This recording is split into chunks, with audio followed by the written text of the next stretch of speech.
আসসালামু আলাইকুম রহমতুল্লাহি ওবরকাতুহু। সম্মানিত দর্শক, হঠাৎ করে বাংলাদেশের রাজনীতি অনেকটা উত্তপ্ত হয়ে পড়েছে। এমনিতেই কালবৈশাখীর ঘনঘটা, প্রকৃতি বিরূপ। আমাদের দেশে সাধারণত বৈশাখ এবং জ্যৈষ্ঠ মাসে প্রবল খরতাপ থাকে, তাপদাহ থাকে। ঝড় বৃষ্টি, বন্যা, বাদল, অভাব, অভিযোগ এই সময়টিতে আমাদেরকে একেবারে জেঁকে বসে। মানুষের মন অস্থির থাকে এবং এই সময়গুলোতে মামলা, মোকদ্দমা, হানাহানি, মারামারি, কাটাকাটি, এমনকি বিবাহ বিচ্ছেদ থেকে খুনোখুনি পর্যন্ত ইন জেনারেল অন্য যে কোনো সময়ের চাইতে বেশি হয়ে থাকে। এবছর ২০২৬ সনে আমাদের এই যে প্রকৃতির চিরাচরিত যে ইতিহাস এবং নিয়ম, তার সঙ্গে যুক্ত হয়েছে ইরান এবং আমেরিকার যুদ্ধ, হরমুজ প্রণালী বন্ধ, সারা দুনিয়াব্যাপী তেলের অকাল এবং বাংলাদেশে তেলের অকালের সঙ্গে সঙ্গে নতুন একটি সরকারের বা শিশু সরকারের যে অব্যবস্থাপনা, অনভিজ্ঞতা এবং সর্বোপরি আমাদের মানুষের যে মন মানসিকতা, তার কারণে পুরো জ্বালানি তেলের বাজার অস্থির। কেন অস্থির? মোরালেস আপনারা সবাই জানেন যে আমাদের একটা বিশাল শ্রেণীর মানুষ রয়েছে যাদের মধ্যে যে কোনো অভাবের সময় মজুত করার আকাঙ্ক্ষা থাকে তীব্র। মানুষকে জিম্মি করে বা মানুষের অভাবকে পুঁজি করে ব্যবসা করার জন্য একেবারে পথের ভিখারি থেকে শুরু করে রিকশাওয়ালা, নাপিত, ধোপা, মুচি, মোটে এমন কোনো মানুষ নেই যারা আপনার বিপদের সময় সুযোগটি গ্রহণ করবে না। তো এই যে তেলের বাজারে যা কিছু চলছে, এর মধ্যে বহু মানুষ প্রতারণা করে পেট্রোল পাম্প থেকে লক্ষ লক্ষ লিটার তেল নিয়ে বোতলে ভরে পাড়া মহল্লাতে রীতিমতো পেট্রোলের বাজার বসিয়েছে।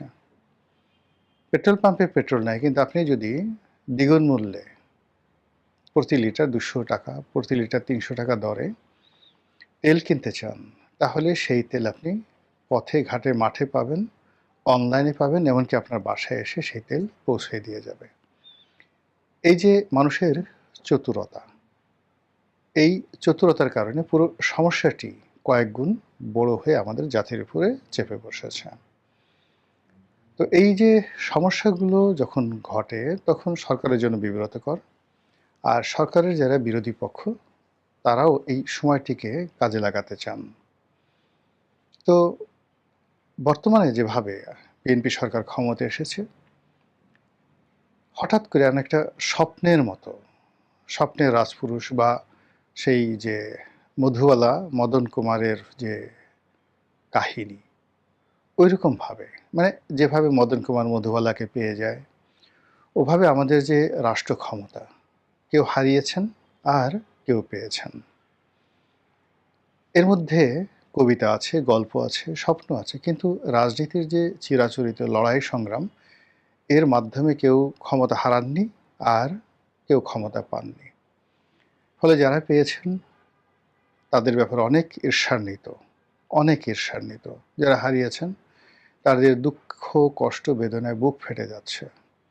ফলে ক্ষমতার যে চেয়ার, এটি নিয়ে আবার টানাহেঁচড়া শুরু হয়েছে।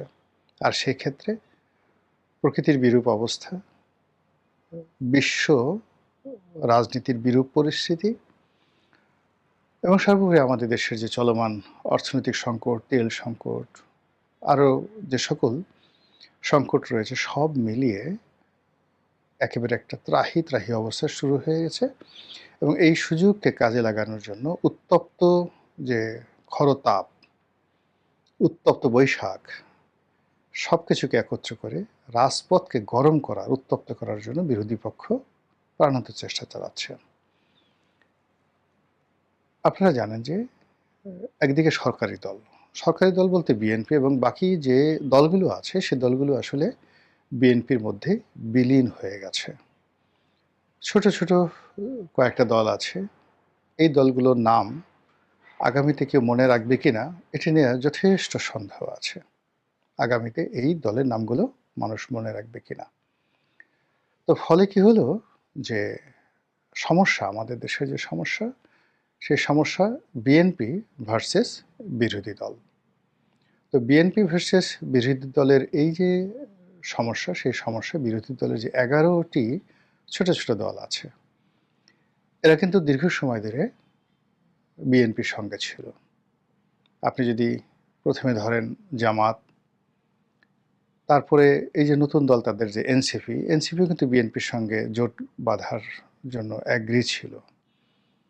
এরপরে মুস্তাফিজুর রহমান ইরান, জাকপার যে রাশেদ প্রধান এখন খুবই আলোচিত, তারা সবাই আসলে বিএনপির সঙ্গে ছিলেন এবং বিএনপির সবচেয়ে দুঃসময়ে তারা এই দলটির সাথে সম্পর্ক রক্ষা করেছেন এবং একই সঙ্গে জনাব তারেক রহমান, যিনি এখন প্রধানমন্ত্রী, তার সঙ্গে এদের অনেকের নিদারুণ সম্পর্ক ছিল। কিন্তু জুলাই আগস্ট বিপ্লবের পর আমাদের রাজনীতিতে অনেক বিবর্তন হয়। বহু মানুষের যাকে বলা হয় যে আসল চরিত্র, সেটি প্রকাশিত হয়ে যায়।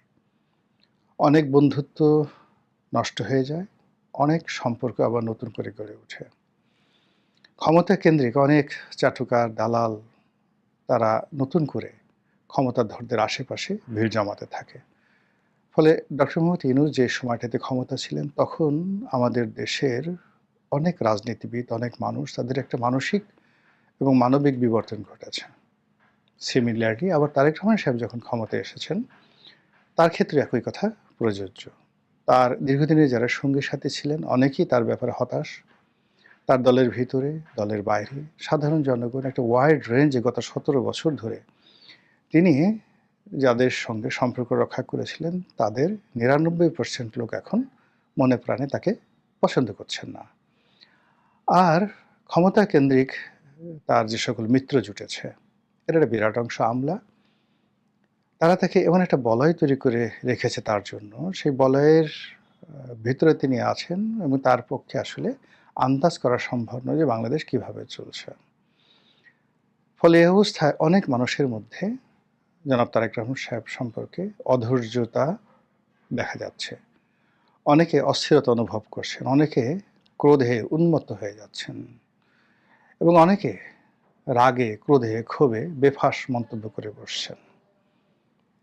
তো সেই দিক থেকে শুধু রাশেদ প্রধানের বক্তব্যটি সাম্প্রতিক সময় ভাইরাল হয়ে পড়েছে। তিনি তারেক রহমান সাহেবকে কুলাঙ্গার বলে গালি দিয়েছেন। পরে আবার দেখা গেল যে কুলাঙ্গার কি, এর অর্থ কি, কুলেকে অঙ্গার দেয়, এটা আবার ব্যাখ্যা দিয়ে তিনি বলার চেষ্টা করেছেন যে বিএনপির লোক কুলাঙ্গার বোঝে না। এতে পরিস্থিতি আরও খারাপ হয়ে যায় এবং তিনি হয়তো তার যারা মুরব্বী, তাদের পরামর্শে তিনি বলতে বাধ্য হন যে তিনি আর আগামী দিনে কুলাঙ্গার শব্দ ব্যবহার করবেন না। কিন্তু এতে করে সর্বনাশ যা হবার তা হয়ে গেছে। প্রধানমন্ত্রীর সম্পর্কে ইতিপূর্বে যারা এই বাজে শব্দ উচ্চারণ করেছেন, সেগুলো এখন ঘটছে এবং অনেকে বিভিন্ন জায়গাতে ছোট ছোট, যেমন দেখলাম একজন উবার ড্রাইভার বা হুন্ডা ড্রাইভার, তিনিও খুব অকথ্য ভাষায় গালাগাল করছেন, সেগুলোর সামনে চলে আসছে। যারা সরকার সমর্থক লোক, বিশেষ করে যারা বুদ্ধিজীবী শ্রেণীর, একটু যাকে বলা হয় কুলীন স্বভাবের, তারা বলার চেষ্টা করছেন এটা কী ধরনের বাক স্বাধীনতা, এভাবে তো চলতে দেওয়া যায় না, এদের বিচার হওয়া উচিত, ইত্যাদি ইত্যাদি নানা কথা। কিন্তু যখন আপনি একটা মন্দ জিনিস, সেটাকে আপনি যেভাবেই ব্যাখ্যা করেন না কেন, মন্দ জিনিসকে আপনি যেভাবে উলট পালট করেন না কেন, সেটা মন্দই, আরও ঘৃণা ছড়াতে থাকে, আরও মানে যাকে বলা হয় মানুষকে হতাশ করে তোলে। যেমন ধরুন তারেক রহমান সাহেবকে যদি কেউ গালি দিয়ে থাকে, 10টা গালি দিয়ে থাকে, এখন আপনি যতই সরি বলেন, এগুলোকে নিয়ে আবার বলেন যে এই গালি দিল কেন, এই গালি দেওয়া কি ঠিক হয়েছে, এ সকল কথাবার্তা যত কিছুই বলেন না কেন, এতে করে তারেক রহমান সাহেবকে যে গালিগুলো দেওয়া হয়েছে সেইগুলো আরও বিস্তৃত হয়, পক্ষে বিপক্ষে লোক দাঁড়িয়ে যায় এবং বেশিরভাগ মানুষ মুচকি মুচকি হাসে।